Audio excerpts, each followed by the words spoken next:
জ্বরের ওষুধ খান নাকি আপনারা? আমি বলি জ্বরের ওষুধ কেন খাবেন না, কারণ হলো বডিতে যখন ভাইরাস অ্যাটাক করে, বডি ভাইরাসের বিরুদ্ধে যখন লড়াই করে, তখন বডি ইচ্ছা করে আপনার টেম্পারেচার বাড়ায় রাখে।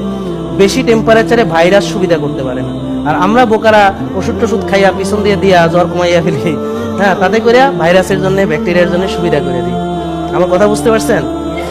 যে জ্বর থাকলে শরীরে আপনার বডির ইমিউনিটি ভালো কাজ করে ওই সময়, কারণ ও ইচ্ছা করে টেম্পারেচার বাড়ায় যে এত হাই টেম্পারেচারে ওরা প্রোগ্রেস করতে পারবে না, ওরা সুবিধা করতে পারবে না, হ্যাঁ। আর আপনি এই সময় জ্বরটা কমায় ফেলতেছেন। তবে হ্যাঁ, বাচ্চাদের ক্ষেত্রে যদি জ্বর 102 এর উপরে আসে বা কোনো খিচুনি হয় বা হওয়ার কোনো ইয়া থাকে, তাদের ম্যানেজমেন্ট সম্পূর্ণ আলাদা। তাদেরকে জ্বর উঠতেই দেওয়া যাবে না যাদের খিচুনি হয়, সেটা একটা। আরেকটা হলো যদি জ্বর অনেক বেশি চলে আসে, কাঁপুনি আসে এবং 103 হয়ে যায়, তখন আপনাকে করতে হবে। কিন্তু ওষুধই খেতে হবে না। আপনি ধরেন স্পঞ্জ করতে পারেন, আপনি ধরেন এটাকে যে হট হালকা